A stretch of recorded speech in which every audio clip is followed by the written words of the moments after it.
आज पूरा देश आजादी के अमृत महोत्सव के साथ 76वां स्वतंत्रता दिवस मना रहा है और इस खास मौके पर देश की राजधानी दिल्ली से लेकर लखनऊ और देहरादून समेत देश भर में ध्वजारोहण का कार्यक्रम आयोजित किया गया।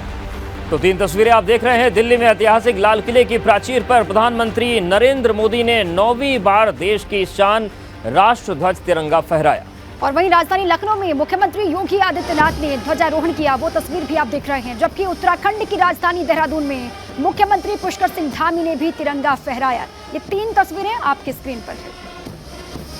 तो अमृत महोत्सव, हर घर तिरंगा और इसके बाद जो शताब्दी है उसके लिए 25 साल का टारगेट। तो कुछ इस तरीके से आज़ादी के अमृत महोत्सव की शानदार तस्वीरें सामने आई। राजधानी दिल्ली में आज लाल किले पर सुबह प्रधानमंत्री 9वीं बार राष्ट्रीय ध्वज तिरंगा फहराया और देश को संबोधित किया। हम आपको दिल्ली में आयोजित हुए स्वतंत्रता दिवस समारोह की 5 तस्वीरें दिखा रहे हैं। ये आपके स्क्रीन पर है। तो पहली तस्वीर प्रधानमंत्री मोदी के ध्वजारोहण की है, जबकि दूसरी तस्वीर 21 तोपों की सलामी की है। और इसके बाद प्रधानमंत्री नरेंद्र मोदी ने आजादी के जश्न में शामिल हुए कलाकारों के बीच जाकर उनकी हौसला अफजाई की।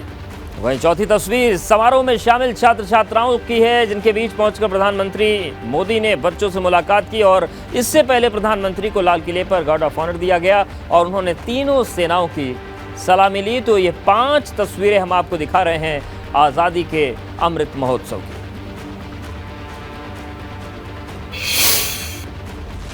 आज प्रधानमंत्री ने ध्वजारोहण के बाद राष्ट्र को संबोधित भी किया। प्रधानमंत्री के भाषण में भारत की विरासत से लेकर स्वतंत्रता सेनानियों, यहाँ की एकता और अखंडता का भी जिक्र था।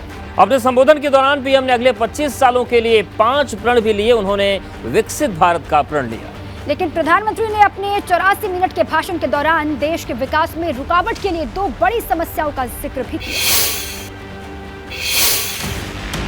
देश के 76वें स्वतंत्रता दिवस पर प्रधानमंत्री नरेंद्र मोदी ने 9वीं बार लाल किले की प्राचीर पर तिरंगा फहराया। प्रधानमंत्री नरेंद्र मोदी ने इस बार स्वतंत्रता दिवस पर अपने संबोधन में परिवारवाद की परंपरा को भारत के विकास और युवा पीढ़ी के लिए सबसे बड़ी बात बताया। और जब मैं भाई भतीजावाद, परिवारवाद की बात करता हूं तो लोगों को लगता है मैं सिर्फ राजनीतिक क्षेत्र की बात करता हूं। जी नहीं, दुर्भाग्य से राजनीतिक क्षेत्र की उस बुराई ने हिंदुस्तान की हर संस्थाओं में परिवारवाद को पोषित कर दिया है।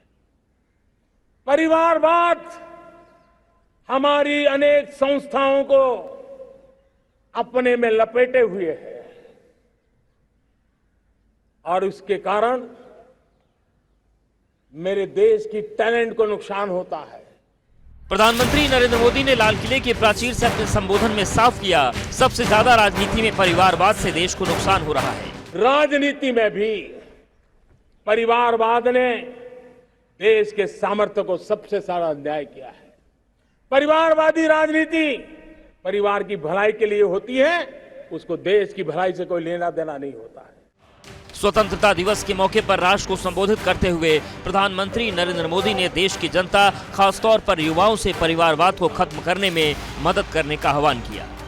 देशवासियों को खुले मन से कहना चाहता हूं, आइए हिंदुस्तान के राजनीति के शुद्धिकरण के लिए भी, हिंदुस्तान की सभी संस्थाओं के शुद्धिकरण के लिए भी हमें देश को इस परिवारवादी मानसिकता से मुक्ति दिला करके योग्यता के आधार पर देश को आगे ले जाने की ओर बढ़ना होगा। ये पहला मौका नहीं है जब प्रधानमंत्री नरेंद्र मोदी ने परिवारवाद को बढ़ावा देने वालों पर हमला बोला। इसके पहले भी कई मौकों पर प्रधानमंत्री ने परिवारवाद को बढ़ावा देने वालों को कटघरे में खड़ा किया है। लेकिन लाल किले की प्राचीर से आज पीएम मोदी ने पूरे देश को स्पष्ट संदेश दिया कि अगर भारत का सर्वांगीण विकास करना है तो देश की जनता को खुद आगे आकर राजनीति ही नहीं बल्कि हर संस्था और क्षेत्र से परिवारवाद के नासूर को निकालने में अहम भूमिका अदा करनी होगी। Bureau report, ABP Ganga. प्रधानमंत्री मोदी ने कहा कि आजादी के इतने दशकों के बाद पूरे विश्व का भारत की तरफ देखने का नजरिया बदल चुका है। विश्व भारत की तरफ गर्व से और अपेक्षा से देख रहा है। पीएम ने कहा कि भ्रष्टाचार दीमक की तरह देश को खोखला कर रहा है और इसे खत्म करने के लिए उन्हें जनता के सहयोग की जरूरत है। उन्होंने कहा कि अगले 25 साल देश के लिए बहुत अहम है। भ्रष्टाचार, दूसरा है भाई भतीजावाद, परिवारवाद। भारत जैसे लोकतंत्र में जहां लोग गरीबी से जूझ रहे हैं, जब ये तरफ से देखते हैं, एक तरफ वो लोग हैं जिनके पास रहने के लिए जगह नहीं है, दूसरी पार वो तरह लोग हैं जिनको अपना चोरी किया हुआ माल रखने के लिए जगह नहीं है।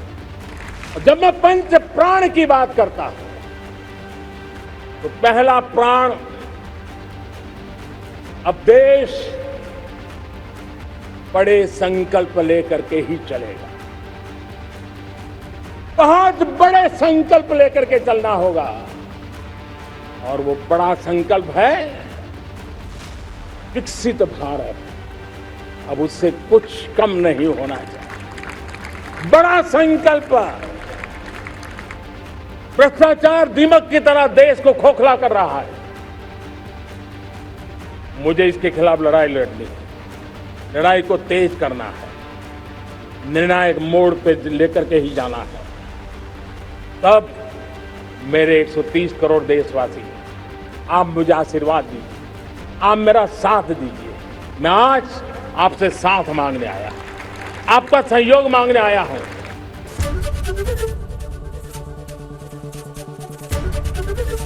एबीपी गंगा, खबर आपकी, जुबान आपकी।